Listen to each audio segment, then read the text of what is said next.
Good morning बच्चों, क्या हाल चाल। आई होप कि आप लोग अच्छे से होंगे, पढ़ाई मज़े से चल रही होगी। चलिए, तो इससे पहले वाले जो हम लेक्चर किए थे रियल नंबर का वास्तविक संख्या, जो चैप्टर हमारा चल रहा था रियल नंबर वास्तविक संख्या, क्लास 10th के एनसीईआरटी के सवाल को लगा चुके थे 1.1 की। इस लेक्चर में हम एनसीईआरटी के सवाल जो है एक्सरसाइज नंबर 1.2 के सारे सवाल को लगाएंगे। और जिस तरह से इससे पहले वाले लेक्चर में आपको HW टास्क दिया गया था बनाने के लिए, उसी सवाल से रिलेटेड, प्रश्न से रिलेटेड आपको कुछ HW दिया गया था घर के लिए, आप उसको ज़रूर बनाइएगा। और जो भी आपको प्रॉब्लम होगा, मैंने उस वाले लेक्चर में व्हाट्सअप नंबर भी दिया था, आप व्हाट्सअप नंबर से कनेक्ट करके पूछ सकते हैं कि कहाँ आपको कौन सा प्रॉब्लम है। और अगर आप समझ गए हैं लेक्चर को तो प्रॉब्लम नहीं होनी चाहिए। चलिए, अब एक्सरसाइज नंबर 1.2 की तरफ बढ़ते हैं। इसी प्रकार से हम एनसीईआरटी के सारे सवाल को लगाएंगे और लेक्चर के लास्ट में इससे जो रिलेटेड है क्वेश्चन, जैसे स्टूडेंट फ्रेंड की एक और बुक आती है, एनसीईआरटी के अलावा एक और बुक आती है क्लास 10 की स्टूडेंट फ्रेंड की बुक, उसके सवाल को और जो प्रीवियस ईयर क्वेश्चन है उसके सवाल को आप लास्ट में लेक्चर के देते जाएंगे। चलिए, बिना देरी के एक्सरसाइज नंबर 1.2 स्टार्ट करते हैं।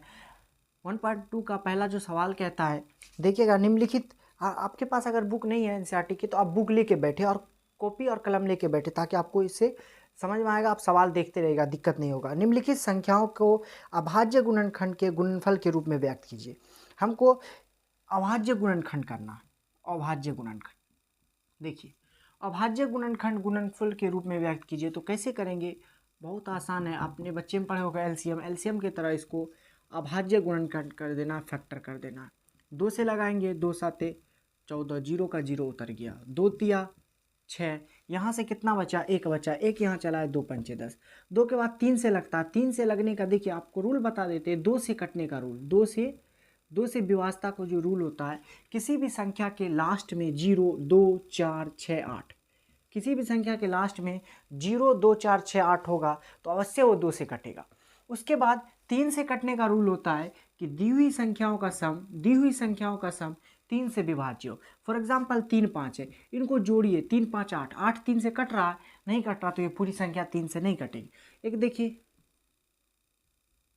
ये संख्या जोड़ दीजिए इसको, 1, 2, 3 और 3, 6, ये जो 6 आया इसका सम क्या ये 3 से कट रहा है, तो ये पूरा संख्या 3 से कटेगा। ये 3 से रूल होता है। उसी प्रकार से 4 का रूल होता है कि अंतिम 2 संख्याओं का योग 4 से विभाज्य होना चाहिए। जैसे अंतिम 2 इस तरह से लिखा, अंतिम 2 को जोड़िए, 8, 4, 12, या इस तरह से 7, 5, 12। अंतिम 2 संख्याओं का योग अगर 4 से विभाज्य तो पूरी संख्या 4 से विभाज्य होगी। उसके बाद 5 का रूल होता है, 5 का रूल होता है कि 0 और 5, लास्ट में जिसके 0 और 5 हो वो 2 से विभाजित होता है। चलिए, इसके अलावा जो 6 है वो आगे देख लेंगे। तो इसको, ये तो 3 से जाएगा नहीं, तो 5 से जा रहा, 5 7 35। अब आपको क्या करना है, इसको लिख देना 140 बराबर 2 गुने 5 गुने 7। अब देखिए, 2 कितनी बार आया है? 2 बार। 5 कितनी बार आया? 1 बार। और 7 कितनी बार आया? 1 बार। ये सवाल आपका बन गया। कभी कभी आपसे इसी पर एक सवाल पूछा जाता है कि 140 में 2 का अधिकतम घात क्या होगा। 140 का अभाज्य गुणनखंड करने पर 2 का अधिकतम घात क्या होगा? तो 140 का अभाज्य गुणनखंड किए, 2 का पावर, घात माने पावर कितना? 2, तो 2 का अधिकतम घात 2 होगा। इसी सवाल में पूछा जाए कि 140 के अभाज्य गुणनखंड में 5 का अधिकतम घात क्या होगा, तो 5 का अधिकतम घात 1 है। चलिए आगे बढ़ते हैं, हम लोग दूसरा सवाल को देखते हैं। यहाँ से ऑब्जेक्टिव आता है आपका, अधिकतम घात करके पूछा जाता है। दूसरा सवाल है 156। आपको 156 का अभाज्य गुणनखंड करना है। इसी प्रकार से, जिस प्रकार से आप 140 का किए, 156 का करिए। देखिए, लास्ट में 6 है तो 2 से लगेगा, तो 2 7 है 14, बचा कितना? 1, 1 यहाँ चला है तो 2 8 16, फिर 2 से लगाए, 2 तिया 6, बचा कितना? 1, 2 9 18। अब देखिए, अब 3 से लगने के लिए इसको जोड़िए, 3 और 9, 9 3 12, 12 3 से कट रहा तो ये पूरी संख्या 3 से कटेगी। 3 एकम 3, 3 तिया 9। अब नहीं जा रहा, आप 13 से लगा सकते हैं, 13 एकम 13। अब इसको लिखिए, 156 बराबर 2 गुने 3 गुने 13। एक को नहीं लिखते, ठीक ना, एक को लिखिए यार, क्योंकि एक को किसी भी संख्या के साथ गुना किया जाए तो उस पर कोई प्रभाव नहीं पड़ता। 2 पर पावर 2, 3 पर पावर 1 और 13 पर पावर 1, ये इसका अभाज्य गुणन। अगर इसे आपसे पूछा जाए कि 156 वाली संख्या में 2 का अधिकतम घात क्या होगा, तो 2 है। चलिए दूसरा क्वेश्चन, दूसरा नहीं तीसरा, 1 का 3 नंबर 38 25, इसका अभाज्य गुणनखंड करना। तो 38 25 देखिए 2 से नहीं लगेगा क्योंकि लास्ट में 5 है। 2 से लगने के लिए लास्ट में क्या चाहिए? 0 2 4 6 8।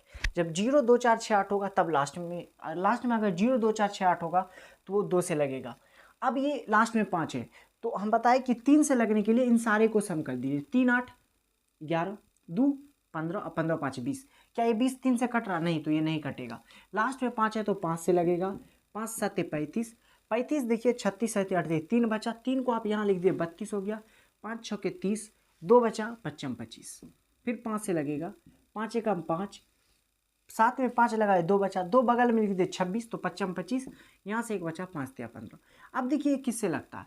जुड़ेगा 6 3 9, 3 से यहाँ भी लगता था। 8 10 5 15 3 18। चलिए आपका देख लीजिए आप कि ये 3 से अब भी लगता था, हम 5 से लगा दिए, लेकिन पहले 3 से लगाते। चलिए ध्यान दें, जोड़ने में गलती हो गया। 3 8 2 5। 2 से नहीं लगा। 3 के लिए 8 3 11 और 2 14, 8 3 11 12 13 और 5 18। इसका सम कितना आ रहा? 18 आ रहा। 18 3 से कट रहा तो ये 3 से कटता। 3 एकम 3 बचा कितना? एक। 3 एकम 3 कुछ नहीं बचा। 3 दूना 6, यहाँ से कितना बचा? 2 बचा। 2 आया यहाँ तो 22 हो गया। तो 22 नहीं 3 7 21, 3 5 15।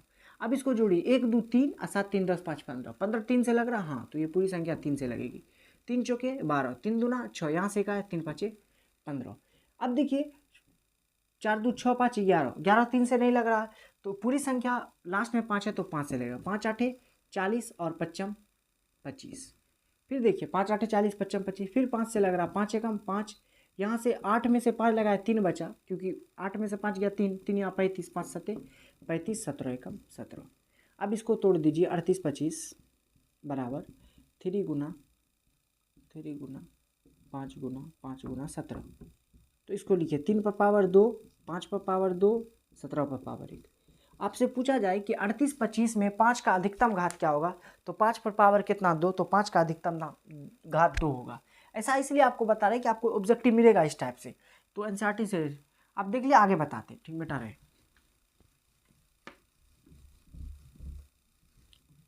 प्रैक्टिस से आता मैथ, आपको प्रैक्टिस से आएगा, आपको बनाना पड़ेगा, सवाल लगाना होगा। एनसीईआरटी तक ही रहिएगा कि एनसीईआरटी पढ़े बस उतना सवाल है, ठीक है, वो तो एनसीईआरटी में प्रैक्टिस कम होता।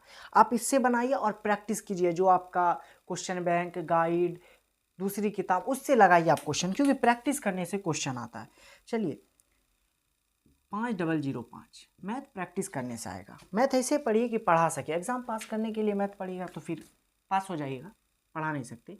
चलिए अब इसको लगाने के लिए हम 2 से देखेंगे। लास्ट में 5 है तो 2 से नहीं लगेगा, क्योंकि 2 से लगने के लिए 0 2 4 6 8 होना चाहिए। लास्ट में 5 है, तब हम इसको क्या करें? तब हम इसको करेंगे कि 3 के लिए जोड़ेंगे तो नहीं हो रहा। 3 को जोड़ेंगे 5 में 0 0 5 0 5 5 10, 10 3 से नहीं कट रहा। लास्ट में 5 है तो 5 से लगेगा। 5 एकम 5, 0 0 उतर गया, 5 एकम 5। अब देखिए किससे लगेगा? अब 5 से नहीं लगा। अब सोचिए, अब 2 से नहीं लग रहा, 3 से नहीं लग रहा, 4 2 नहीं 5 नहीं। उसके बाद आगे जाने के लिए आप देखिए कोई ऐसा पहाड़ा है जिसका इकाई अंक 1 है, लास्ट में 1 हो, तो किस में लास्ट 1 है? हमको पता है कि ये किससे लगेगा, लेकिन हम डायरेक्ट नहीं लगा रहे हैं, हम आपको बताना चाह रहे हैं कि हम सोचेंगे कैसे। देखिए किस पहाड़ा के लास्ट में 1 है? 3 में नहीं है। 3 7 21, 3 7 21, मतलब 21 के लास्ट में 1 आ रहा, लेकिन इसका सम जोड़े तो 2, तो ये 3 से नहीं कटा। 4 से नहीं कटा क्योंकि 4 में लास्ट का 2 जोड़ने पर 4 से कटना चाहिए, 4 से नहीं कटा। 5 से नहीं। 6 के पहाड़ा में लास्ट में नहीं। 7 के पहाड़ा में 7 क्या 21, तो 7 एकम 7, 10 में 7 लगाए 3 बचा है, 7 चौक 28 7 क्या की, देखिए 7 से जा रहा। 7 एकम 7 बचा कितना? 3, 3 यहाँ चाहिए, ये 30 हो गया, तो 7 चौके 28 बचा कितना? 2, 2 यहाँ चलाया तो 7 21, 143 क्या आया? 143। तो अब देखिए 143 जो आया, तो इसको लगाने के लिए हम देखें 7 से लगाते तो नहीं कटता। अब देखिए इसको 1 और 4 5 और 3 8। अब ये किससे लगेगा? तो देखिए लास्ट में 3 है, इसके लास्ट में क्या है? 3 है। किस पहाड़ा में के इकाई अंक लास्ट में 3 है? तो अगर 7 नमा 63 लास्ट में 3 आ रहा, तो 7 दूना 14 नहीं लगा, तो 7 से अब आगे बढ़िए। 8 के पहाड़ा में 63 है नहीं, 9 नहीं, 10 नहीं, 11, 11 33, तो 11 एकम 11, 12 13 2 बचा, 11 एकम 11, 12 13 14 3 बचा, 11 33 13 एकम 13। तो इसको लिखिएगा। देखिए हमको पता था, हम बना चुके हैं, हम डायरेक्ट लगा देते 5, 7, 11, 13। एनसीईआरटी में कुछ ही सवाल है तो टीचरों को याद होता क्योंकि वो बार बार बताते हैं, ऑफलाइन में पढ़ाते हैं। लेकिन हम आपको बताना चाहते थे कि इसमें दिमाग कैसे लगाना, क्योंकि जब प्रैक्टिस में देंगे तो अलग अलग तरह का सवाल देंगे, जब तक आप अपना दिमाग नहीं लगाइएगा तो फिर वो उसका अभाज्य गुणनखंड नहीं हो पाएगा। तो 5 गुना 7 गुना 11 गुना 13, तो 5 पर पावर 1, 7 पर पावर 1, 11 पर पावर 1 और 13 पर पावर 1, ये इनका अभाज्य गुणनखंड हो गया। चलिए आगे बढ़ते हैं। एक है पाँचवा 74, 29। पाँचवा है, एक का पाँचवा नंबर है 74 और 29। तो 74, 29 को लगा रहे हैं हम। देखिए कैसे लगेगा 74, 29।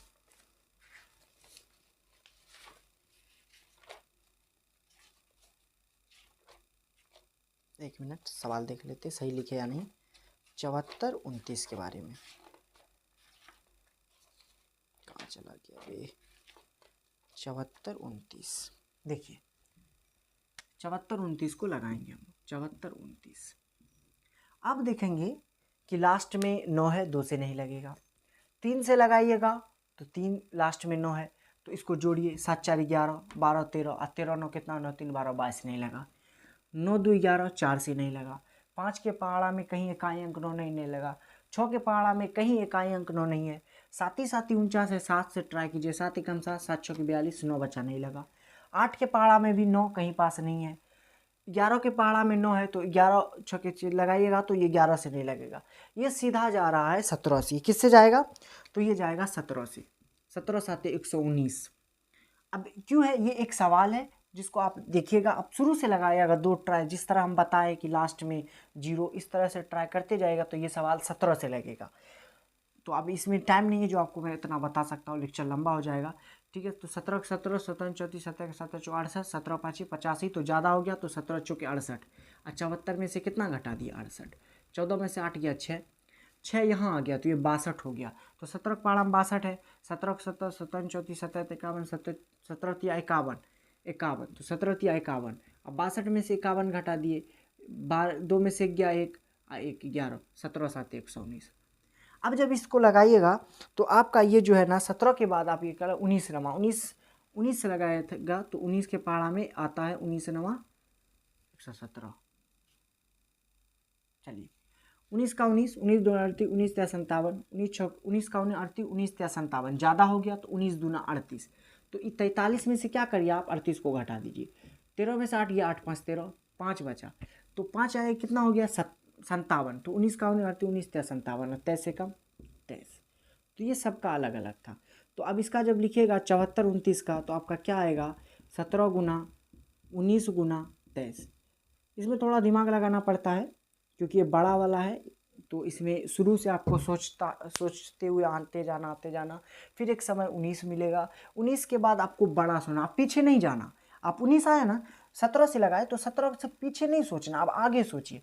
18 सोचिए, 18 में नहीं मिला, लास्ट में 7, 19 से मिल गया 7, तो 19। फिर 19 के बाद आपको पीछे नहीं सोचना, आगे सोचना। 20 21 22 23 से लग गया। तो ये एक सवाल है, इसको देख लीजिएगा अच्छे से। एग्जाम में देखिए कि बहुत बार ये सवाल सीधा उठा के दे दिया जाता है कि इसका अभाज्य गुणनखंड क्या होगा। तो 1 नंबर में जो सवाल था मेरा वो सारा बन गया। 1 में 5 था, 5 बन गया। आप लास्ट लेक्चर में इससे रिलेटेड आपको सवाल दे दिया जाएगा। चलिए आप 2 नंबर का सवाल देखते हैं। आपको पहाड़ा थोड़ा क्लियर कर लीजिएगा अच्छे से ताकि काटे में दिक्कत ना हो। 2 नंबर का सवाल, 2 नंबर का सवाल कहता है कि पूर्णांकों के निम्नलिखित युग्मों के एचसीएफ और एलसीएम ज्ञात कीजिए तथा इसकी जांच कीजिए कि 2 संख्या का गुणनफल बराबर एचसीएफ गुना एलसीएम। हमको इसका एचसीएफ और एलसीएम निकालना है और साथ में क्या करना है कि जांच भी करना। पहली संख्या है 26 और 91, 26 और 91 का एलसीएम और एचसीएफ निकालना है। 26 आएगा। देखिए आप 2 तरह से निकाल सकते, एक तो आप बच्चे में निकाले होंगे 26 91 का इस तरह से एलसीएम, 13 दूना 26, 13 7 91, 13 से लगा के 13 दूना 26, 13 7 91, तो आपका इसको तोड़ दिया आप एलसीएम। इसको 13 दूना 26 आप गुने 7 कर लीजिए, तो 26 गुने 7 कीजिएगा तो 7 6 42 के 2 बचा 4, 7 दूना 14 4 18 182, इसका एलसीएम आ गया। एचसीएफ के लिए आपको इस तरह से, इससे पहले वाला लेक्चर में बताया कि यूक्लिड विभाजन एल्गोरिथम से एचसीएफ करना था इस तरह से। 26 के पहाड़ा से पढ़ा है, 26 का पहाड़ा अगर 3 बार पढ़ते हैं तो 6 3 18 का 8 बचा 1, 3 दूना 6 1 7 78, 26 थी 78, फिर आप घटाए 11 में से 8 गया 3, 8 में से 7 गया 1, फिर यहाँ किए 26 तो 13 दूना 26, कितना से कटा 26 से कटा। तो इन संख्या का एचसीएफ आ गया 13 और एलसीएम आ गया 182। लेकिन आपको ऐसे नहीं करना, ये एक तरीका है जो बच्चा बनाए। अब इसे नहीं बनाना, अब थोड़ा स्टैंडर्ड मेथड को अपनाना, क्योंकि आप क्लास 10th में आके स्टैंडर्ड हो चुके हैं, तो थोड़ा स्टैंडर्ड मेथड को अपनाइए, बच्चों वाले मेथड को छोड़िए। चलिए इसको अभाज्य गुणनखंड करके इसका बनाते हैं, समझिएगा। ये ऐसे भी आप बना सकते हैं, ठीक है, आपको नहीं आ रहा तो ऐसे बना सकते हैं, लेकिन हम सिखा रहे हैं तो आप सीख जाइए, थोड़ा स्टैंडर्ड मेथड से बनाना है। 26 का अभाज्य गुणनखंड करिएगा तो क्या होगा 13 दूना 26, ठीक। 91 का कीजिएगा तो क्या होगा 13 7 91 हो गया। आपको क्या करना, जितने भी नंबर दिए रहे उसका अभाज्य गुणनखंड कर देना। अब एचसीएफ बोलते हैं हाईएस्ट कॉमन फैक्टर को, उसमें जो कॉमन हो वही उसका क्या कहलाता है, एचसीएफ कहलाता है। तो सबसे पहले हम एचसीएफ निकालेंगे, इसमें देखेंगे कि इसमें क्या कॉमन है, इसमें 13 कॉमन है, तो इनका एचसीएफ 13 आ गया। इसको आप ऐसे लिखिएगा 13 पर पावर 1 गुना 2 पर पावर 1, इसको ऐसे लिख सकते हैं 13 पर पावर 1 गुना 7 पर। तो हाईएस्ट जो है 13 दोनों में जो कॉमन होता है उसी को हम एचसीएफ कहते हैं। तो हमारा आ गया एचसीएफ 13। आप यहाँ भी देखेंगे तो एचसीएफ कितना आया 13। अब एलसीएम जब हम निकालेंगे तो जो एचसीएफ आया है उसको एक बार लिखना, जो दोनों में कॉमन आया उसको एक बार लिखना, फिर गुना दे के बाकी को लिख देना जो बाकी बचा। अब 13 दूना 26 और 26 साथ 182, वहाँ पास कर चुके, देखिए सही आया था। इतना बनाने के बाद आपको कह रहा है कि इसकी जांच कीजिए, जांच करना, तो जांच के लिए फार्मूला लिख दिया है, दो संख्याओं का गुणनफल बराबर एचसीएफ गुना एलसीएम। तो दो संख्या मतलब एक संख्या ए मान लिए दूसरी संख्या बी मान लिए, दो संख्या का गुणनफल बराबर एलसीएम गुना एचसीएफ से आप इसको जांच भी करना है। तो आप सिंपल इसका अभाज्य गुणनखंड कर दिया, अब इसकी जांच करिए। तो दो संख्या में से यहाँ जो दिया ये पहली संख्या 26, ये जो दिया ये दूसरी संख्या 91 और बराबर एलसीएम आपको कितना आया 182 और एचसीएफ क्या आया 13। अब इस दोनों को गुना कीजिएगा तो आपस में क्या हो जाएगा बराबर। तो 26 को 91 से गुना करते, चलिए यही आपको हम गुना का एक ट्रिक बता देते हैं। गुना जब कीजिएगा तो इस तरह से खाड़ा टेढ़ा खाड़ा, खड़ा टेढ़ा का क्या मतलब, इसको इससे कर देना, 1 6 6 हो गया, फिर इसको इससे और दोनों को सम करके जोड़ देना, 2 एकम 2 और 9 6 54 और 54 में 2 जोड़ दिए 55 56, 56 के 6 बचा कितना 5, लास्ट वाला को लास्ट वाला से 9 दूना 18 18 5 23 23 66 23 66। अब इसको 182 को जो आपको 13 से गुना करना है, आपको ऐसे नहीं करना, आप ऐसे करते 3 दूना 6 नहीं, 13 का पहाड़ा आपको याद है, 13 से सीधा कीजिए, 13 दूना 26 के 6 बचा 2, 13 8 104 104 और 2 106 के 6 104 और 2 इस तरह से जोड़ दिए तो 106 हो गया, 106 के 6 दिए बचा कितना 10, 13 एकम 13 10 23 23 66। अब ये मेरा जांच हो गया, ये दोनों बराबर है तो मेरा क्या हो गया कि जांच हो गया। अब देखिए आपका एक चीज़ आपको यहाँ बता देता हूँ कि एचसीएफ जो 13 निकला, ये जो एचसीएफ है ये 13 से ये दोनों पहाड़ा कटेगा। एचसीएफ उस बड़े से बड़े नंबर को बोलते हैं जो पूरी संख्या को पूर्णतः विभाजित कर देता है।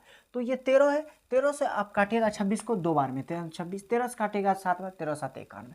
तो ऐसा पहाड़ा जो ये दोनों को काट दे वो उसका एचसीएफ कहलाता है। जैसे आप देखिए 4 8 और 4 8 12, आप बोलिएगा इसका एचसीएफ क्या होगा, तो देखिए अब 2 से भी कट रहा लेकिन बड़ी से बड़ी संख्या हाईएस्ट 4 एकम 4 4 दूना 4 3 12, 4 से तीनों कट रहा तो 4 इसका क्या हो गया एचसीएफ हो गया। तो वो बड़ी से बड़ी संख्या जो पूरे संख्या को पूर्णतः विभाजित कर देता है वो उसका क्या कहलाता है एचसीएफ कहलाता है। ये समझ में आया। चलिए अब दूसरा सवाल देखते हैं। कंसेप्ट के साथ पढ़ना है, रटना नहीं है, समझते जाना है, क्योंकि अगर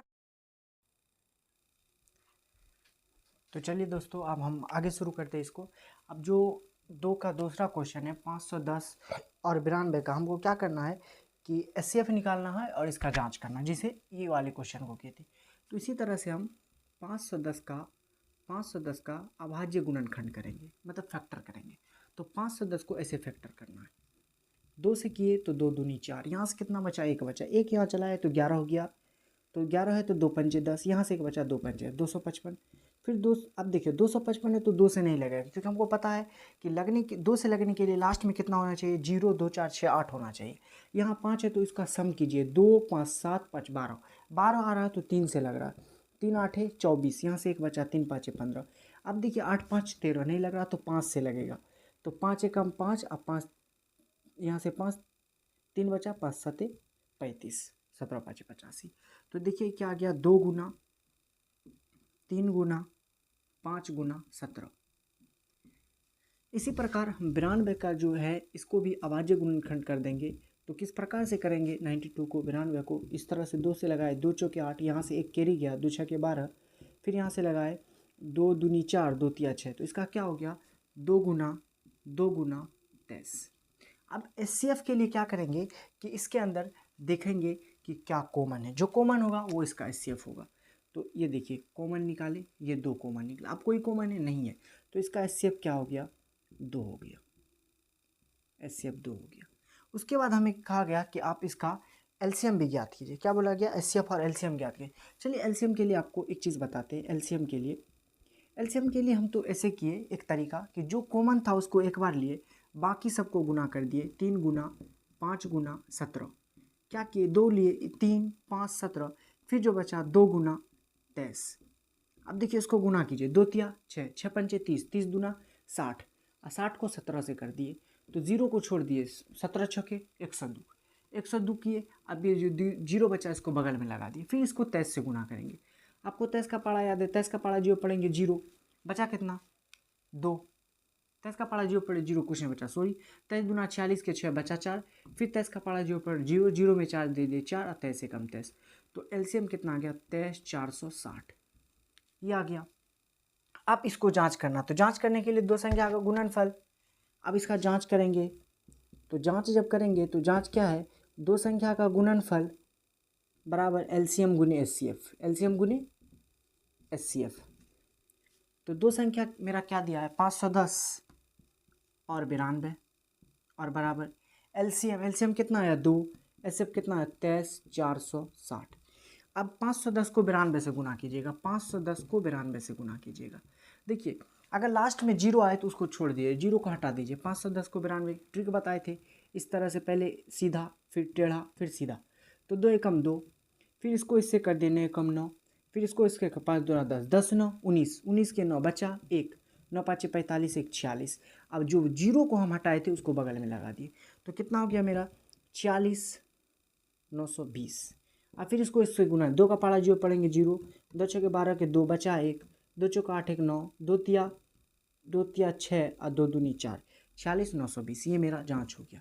चलिए आप यहाँ एक एलसीएम के लिए नया ट्राई करते हैं कि जब हम एचसीएफ निकाल लिए तो बिना ये किए हम एलसीएम कैसे निकाल सकते हैं। तो देखिए नया है, न्यू है, बताते हैं आपको, ध्यान दीजिएगा।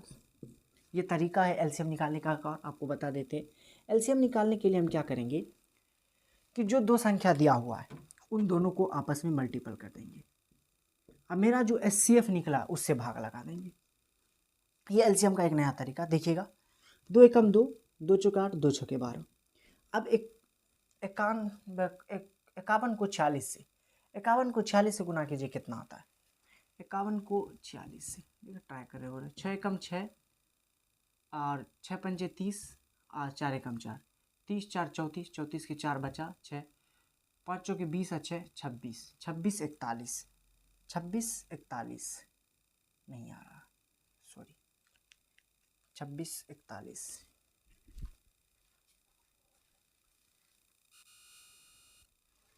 ये नहीं आ रहा है।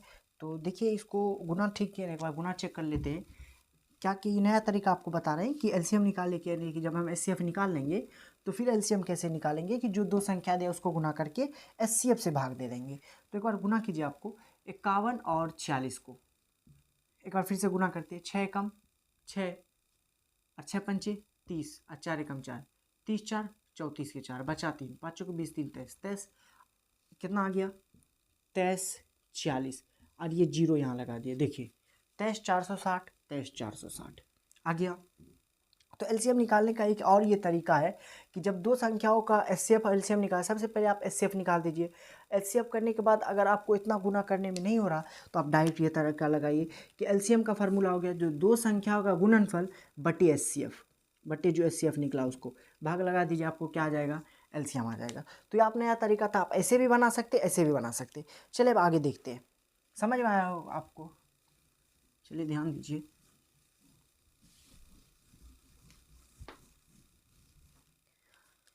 आगे जो क्वेश्चन एक 3 नंबर का 2 का 3 नंबर का सवाल, 636 और 54 का एलसीएम और एचसीएफ निकालना है और उसको जांच करना है। तो चलिए इसका एलसीएम और एचसीएफ निकालते हैं। अब पता चल गया 636 का क्या करेंगे, अभाज्य गुणनखंड करेंगे, फैक्टर करेंगे। 636 को तो लास्ट में 6 2 से लग रहा है, 2 एकम 2, 2 एकम 2 लगा, यहाँ से 1 बचा, 2 6 12, 2 8 16, 2 8 16, 2 चौके 8 84, फिर 2 से लगाए, 2 चौके 8, 2 दूनी 4, 2 से लगाए, 2 दूनी 4, 2 एकम 2। अब देखिए किन से लगे, 3 7 21, तो इसका अभाज्य गुणनखंड क्या हो गया, 1 2 3 4 5, 1 2 3 4 5 टाइम्स 2, फिर गुना 3, फिर गुना 7, ये इनका 636 का ये क्या हो गया, अभाज्य गुणनखंड फैक्टर हो गया। इसी प्रकार ये जो 54 है इसका भी हम क्या कर देंगे, फैक्टर कर देंगे। तो 54 का फैक्टर करते हैं तो 2 दूनी 4, 2 7 14, 3 नमा 27, 3 तिहाई 9, तो इसका फैक्टर क्या हो गया, 1 टाइम और 3 टाइम 3। अब इसमें कॉमन खोजिए, जो इसमें कॉमन होगा वही उसका क्या होगा, एचसीएफ होगा। तो आपको ये कॉमन दे रहा है, ये 1 2 कॉमन है, और फिर देखिए ये 3 कॉमन है, ये 7 है। तो इसमें जब एचसीएफ निकालेंगे तो ये 2 कॉमन तो 2 पर पावर 2 गुने 3 कॉमन 3 पर पावर 2, तो 3 दूना 6, इसका एचसीएफ क्या आ गया, 6। अब एलसीएम के लिए हम आपको बताए थे अभी एक जस्ट दूसरा वाला यहाँ पास, एलसीएम के लिए आप इसको एक बार लेके बाकी सब, या आप एलसीएम के लिए ये कर सकते, दो संख्याओं का गुणनफल बटे एचसीएफ, ये आसान तरीका है, ऐसे भी कर सकते वैसे भी कर सकते, आपकी जैसी इच्छा। तो 6 नमा 54, अब गुना कर दीजिए, तो 9 6 के 54 के 4 बचा 5, 9 तिया 27, 27 5 32, 32 के 2 बचा 3, 9 तिया 27 और 27 और 3 30, इतना आ गया, ठीक है। गुना किए, 9 6 के 54 के 4 बचा 5, 9 तिया 27, 27 5 32 के 2 बचा 3, 9 तिया 27 और 27 3 30, सही है। आप वैसे भी कीजिएगा तो इतना आएगा। अब इसकी जांच करना है, तो जांच आपको पता है कि दो संख्या का गुणनफल बराबर एलसीएम गुने एचसीएफ, एलसीएम गुने एचसीएफ। दो संख्या गुणनफल इन दोनों को आपस में गुना करना है, 636 गुना 54, और एलसीएम गुना एचसीएफ, तो एलसीएम कितना है 6, एचसीएफ कितना है 30 24। चलिए ये आपके लिए छोड़ देते, इसको आप गुना कर लीजिए, दोनों आपस में बराबर हो जाएगा, और ये क्वेश्चन। चलिए अब आगे बढ़ते हैं तीसरा नंबर सवाल पर, देख लीजिए इसको, आगे बढ़ाएं। 2 का पूरा हो गया। अब इससे रिलेटेड आपको HW मिल जाएगा लेक्चर के लास्ट में, बने रहिए आप। तीसरा जो सवाल है वो क्या कह रहा है कि अभाज्य गुणनखंड विधि द्वारा निम्नलिखित पूर्णांकों के एचसीएफ और एलसीएम ज्ञात कीजिए। अभी उसी प्रकार से करना है, लेकिन अभी 2 संख्या था, अभी कितने संख्या थे, 2 संख्या, जैसे 26 91, 510 92, 636 54, 2 संख्या थे। अब यहाँ 3 संख्या आ रहा, तो उसका एचसीएफ ज्ञात करना है, जैसे 12 15 और 21। देखिए आपको एग्जाम में ये संख्या तो नहीं आएगा, या आ भी सकता है, लेकिन इसी पैटर्न पर इसी टाइप से संख्या को बदला जा सकता है, लेकिन सवाल वही रहेगा। तो 12 का फैक्टर करेंगे जिस प्रकार करते हैं, तो 12 को फैक्टर करेंगे जब आप, तो 2 दूना 4 तिया 12, 15 का करेंगे तो 3 5 15, 21 का करेंगे तो 3 7 21, तो सब में कॉमन क्या मिल गया 3, तो एचसीएफ क्या हो गया 3। एलसीएम के लिए आप वैसे कीजिएगा, जो 3 आया है ना एलसीएम उसको एक बार लिखना, बाकी सबको 2 गुने 5 गुने 7, जो एचसीएफ के लिए जो कॉमन आया इन सबको एक बार लिख दिए, बाकी सबको गुना, 2 तिया 6, 6 दूना 12, 12 पंचे 60, और 60 को जब 7 से गुना कीजिएगा तो 7 6 के 42, अब बगल में जो जीरो बचा उसको लगा दी। ये इसका एचसीएफ आ गया। इसमें जांच नहीं बोल रहा है तो छोड़ दीजिए। दूसरा सवाल है, इसका दूसरा सवाल है, दूसरा सवाल इसका है कि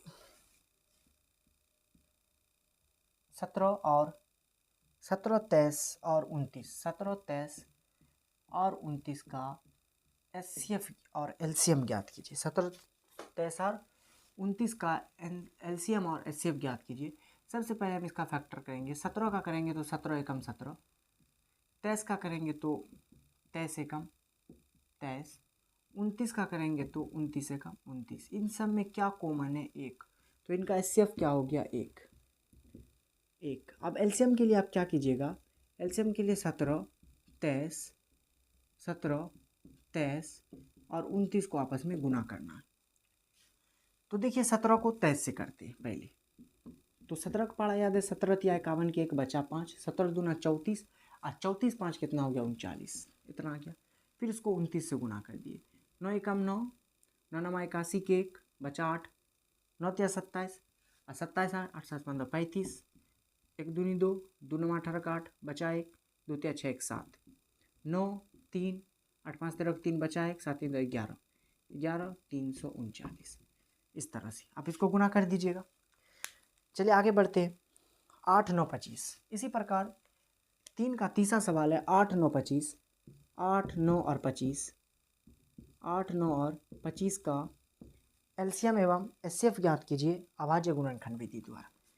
तो इस तरह से 8 का आपको फैक्टर कर देना। 8 का फैक्टर के 2 दूना 4 दूना 8, 9 का कीजिएगा 2 दूना 4 दूना 8 एकम 8, 9 कीजिएगा 3 तिहाई 9 एकम 9, 25 का कीजिएगा तो 55 25 एकम 25। ठीक, सेम इसी प्रकार से 8 9 25। इसमें देखिए क्या कॉमन मिल रहा है आपको? एक कॉमन मिल रहा है। तो इनका भी एचसीएफ क्या हो गया? एक हो गया। अब बाकी सभी संख्या को एलसीएम के लिए क्या करना है कि बाकी सभी संख्या को आपस में इन सभी संख्या को गुना कीजिए, इनको गुना कर दीजिए। 8 गुना 9 गुना 25, तो 8 नमा 72, फिर 72 को 25 से गुना कर दीजिए। आपका जो है, चलिए हम कर देते हैं। 8 नमा 72, अब 72 को 25 से कीजिएगा। 25 दूनी 50 के 0 बचा 5। अब 25 साथे कितना हो जाएगा? 25 25 साथे 7 5 35 के 5 बचा 3 और 7 5 35 के 5 बचा 3, 7 दूना 14 और 3 17, मतलब 1700 इतना। आज 1700। चलिए इसको ट्रिक से करते।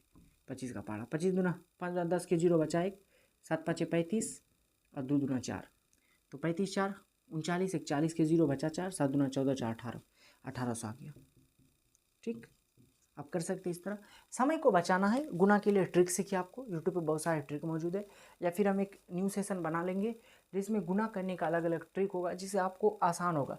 10th में आने से पहले उस तरह बच्चे तरह गुना नहीं करना, गुना को प्रोसेस को बढ़ाना। जैसे आप गुना को बढ़ाइएगा, गुना को भाग को फास्ट कीजिएगा, तो आपके अंदर पॉजिटिव एनर्जी आएगी, आपको पढ़ने में मन लगेगा। बच्चे गुने में फंस जाते हैं, गुने में गलती कर देते, तो ये बहुत बड़ी गलती होती है, ये नहीं करना। चलिए 3 में जो 3 सवाल था इसको हम बता चुके। अब चौथा सवाल देखिएगा। चौथा सवाल पे बहुत सारा एग्जाम में भी क्वेश्चन बनता है। इसमें एक दिया है, हम आपको HW के लिए ढेर सारे क्वेश्चन दे देंगे, घबराना नहीं है। HW आपके लिए भत्तेड़ होगा, प्रैक्टिस आपको बहुत कराया जाएगा इस चैनल पे। चलिए, तो 4 नंबर का क्वेश्चन जो कहता है कि एचसीएफ 306, 657, 300 को 657 का 9 है। ये दिया हुआ है कि 306 और 657 का जो एचसीएफ है वो 9 है, और इसका एलसीएम 306 और 657 का एलसीएम क्या होगा? हाँ, एलसीएम ज्ञात करें। तो अब देखिए, इससे पहले दूसरे नंबर के सवाल में जो जांच के लिए आया था, जांच के लिए जो हम सवाल किए थे, तो जांच के लिए एक फार्मूला पढ़े थे, दो संख्याओं का गुणनफल बराबर एलसीएम गुना एचसीएफ। तो उसी फार्मूला से लिखेंगे, दो संख्या का गुणनफल मतलब ए गुना बी बराबर एलसीएम गुने एचसीएफ, एलसीएम गुने एचसीएफ, सॉरी एचसीएफ। तो दो संख्या, पहली संख्या कितनी है? 306, दूसरी संख्या कितनी है? 657 बराबर एलसीएम, एलसीएम 9 दिया है और एचसीएफ पूछ दिया है। कौन बड़ी बात है? ये गुना में इधर आएगा तो भाग में, तो एचसीएफ बराबर HCF बराबर 306 गुने 657/9। अब इसको काट दीजिए, 9 तिया 27, 28 29 30, बचा कितना 3, 3 यहाँ चलाएगा तो 9 चौके 36। अब आपको क्या करना है कि 657 को 34 से 657 को 34 से गुना कर देना। तो इसको इससे गुना कीजिएगा, 34 को 657 से आप गुना करके देख लीजिए तो आपका 22,338 आ जाएगा। ये आपका क्या हो गया HCF। तो दो संख्या का दिया हुआ था HCF, हमसे पूछा इसका LCM। फार्मूला लगाना है, दो संख्या का गुणनफल बराबर LCM गुना HCF। तो दो संख्या, ये पहली संख्या ये दूसरी संख्या, इन दोनों को गुना कर दिए, LCM गुने HCF। LCM पता था, HCF पता नहीं था, उसको ऐसे रहने, ये गुना में था, इधर भाग में आ गया, भाग में आ गया, 34 बार में कटा, 657 को 34 से गुना कर दिया, इसका ये गया। इस पर बहुत सारे सवाल बनते हैं इस फार्मूले पर। कभी अभी आपको क्या दिया, अभी आपसे पूछा LCM, कभी आपको LCM दे देगा HCF पूछेगा, कभी आपसे एक संख्या दे देगा दूसरी संख्या पूछेगा। सपोज कीजिए आपको दिया रहा था कि HCF A 657 का 9 है, तो LCM A 657 का इतना है, तो A क्या होगा। तो उस पर भी आपको लेक्चर के एंड में क्वेश्चन मिल जाएगा, आप प्रैक्टिस कर लीजिएगा। चलिए आप 5वां नंबर सवाल पे आते हैं। 5वां नंबर सवाल क्या कहता है, अभी इस पर बहुत सवाल बनते हैं बोर्ड के, चौथे नंबर के जो सवाल थे इस पर बहुत सवाल बनते हैं, हम आपको करवा देंगे। 5वें नंबर का सवाल कहता है, जांच कीजिए किसी प्राकृतिक संख्या n के लिए संख्याएं 6 टू द पावर n 0 पर समाप्त होगी। तो सवाल कह रहा 5 नंबर का, ये देखिए लॉजिकल सवाल है, ये बोर्ड में आता नहीं है पर लॉजिकल सवाल है, आपको सोचना है। प्राकृतिक संख्या n के लिए, प्राकृतिक संख्या n के लिए संख्या 6 टू द पावर n शून्य पर समाप्त होगा या नहीं, शून्य पर समाप्त होगा या नहीं। इसके कई सारे तरीके से जवाब हो सकते हैं। n मतलब नंबर, मतलब n मतलब 1 2 3 4 5 6 कुछ भी। तो आपको पूछा है कि क्या 6 पर कोई पावर ऐसा रखे जिसको गुना करने पर वो शून्य पर समाप्त। इसका सीधा सरल जवाब है नहीं, लेकिन कैसे। अगर 6 पर पावर 1 रखिएगा तो 6, 6 पर पावर 2 रखिएगा तो 36, 6 पर पावर 3 रखिएगा तो 6 के 36 और 36 6 के 36 के 6 बचा 3, 6 3 18 3 216। इस तरह से करते जाइएगा, ये संख्या 6 आती चली जाएगी, 0 पर समाप्त नहीं होगी। एक तरीका ये, आप इसको ऐसे बना सकते हैं कि n प्राकृतिक संख्या n के लिए 6 टू द पावर n 0 पर समाप्त नहीं होगा, रीजन में ये डाल सकते हैं। दूसरा तरीका, second method 6 to the power n का अभाज्य गुणनखंड,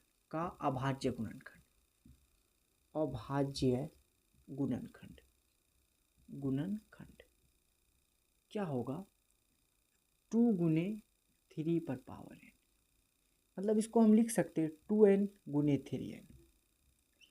और एक किसी भी संख्या को अगर 0 पर समाप्त करना है तो उसके लिए उसका एक अभाज्य गुणनखंड 5 रहना आवश्यक है, 5 रहना आवश्यक है। तो लिखेंगे संख्या को 0 पर समाप्त होने के लिए, संख्या को 0 पर समाप्त होने के लिए,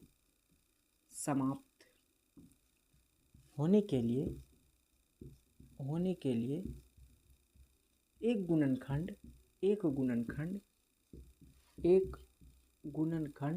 5 होना आवश्यक है, एक गुणनखंड 5 होना आवश्यक है। थोड़ा टेक्निकल इशू हो गया था, सॉरी। एक गुणनखंड 5 होना आवश्यक है, परंतु यहाँ 6 टू द पावर n का लिख लीजिएगा, लिख देते हैं, परंतु यहाँ 6 टू द पावर n का मात्र एक गुणनखंड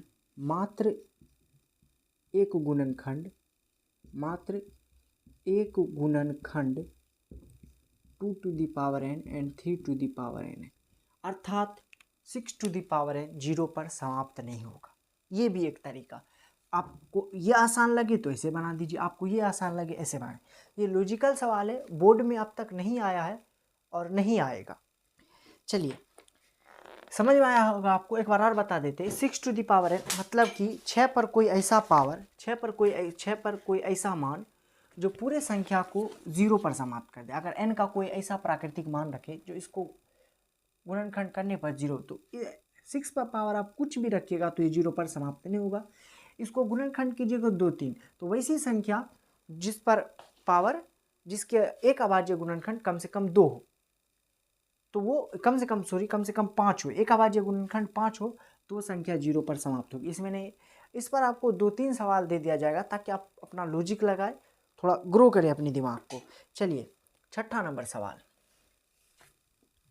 प्रैक्टिस है, मैथ प्रैक्टिस है, प्रैक्टिस करना है। सिर्फ एनसीईआरटी के सवाल को तो बनाना है, ये तो आवश्यक है। इसके अलावा आपको दूसरे बुक से भी इस टाइप के सवाल खोज के नेट से निकाल के प्रैक्टिस करना है, ये प्रैक्टिस से आएगा। चलिए व्याख्या कीजिए, व्याख्या करना है, एक्सप्लेन करना है। 13 + 3 और +13 मतलब 7 गुना 11 गुना 13 + 13 और 7 गुना 6 गुना 5 गुना 4 गुने 3 गुने 2 गुने 1 + 5 भाज्य संख्या है। लीजिए भाई, भाज्य संख्या है। हमको पता है कि भाज्य संख्या किसको कहते हैं, वैसी संख्या जो खुद से, एक से और इसके अलावा किसी और से कटे तो वैसी संख्या को भाज्य संख्या कहते हैं। यहाँ आप देख सकते हैं, इसको अगर कीजिएगा 11 7 77 गुना 13 +13, तो इसको गुना कीजिएगा तो ये 1 से ज़्यादा से कटेगा, 2 या 2 से।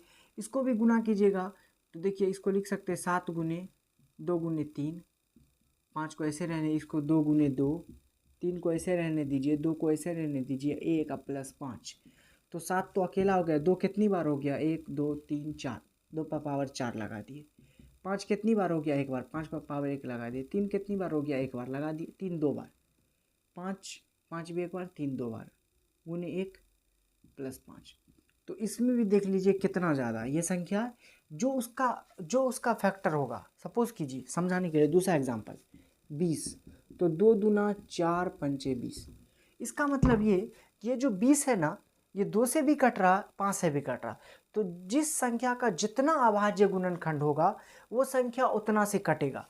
तो ये पहले से दिया हुआ है कि ये संख्या के अभाज्य गुणनखंड अनेक है, तो ये संख्या अनेक संख्या, जैसे ये जो संख्या आएगा करने के बाद वो 7 से भी जा रहा, 6 से भी जा रहा, 5 से भी जा रहा, 2 से भी जा रहा, 3 से भी जा रहा, तो ऐसी संख्याएं भाज्य होगी। तो आप रीजन समझ गए कंसेप्ट। अब रीजन आप इस तरह से लिख सकते हैं कि दी हुई संख्या का अभाज्य गुणनखंड 2 या 2 से ज़्यादा है, 2 या 2 से ज़्यादा है, इसलिए ये संख्याएं भाज्य होगी। क्योंकि हम जानते हैं कि भाज्य संख्या वैसी संख्या को कहते हैं जो खुद एक और इसके अलावा किसी और से कटे, तो इसलिए दी हुई संख्या भाज्य संख्या। ये रीजन बेस्ड क्वेश्चन है, आप इसको ऐसे बना सकते हैं फैक्ट के तौर पर।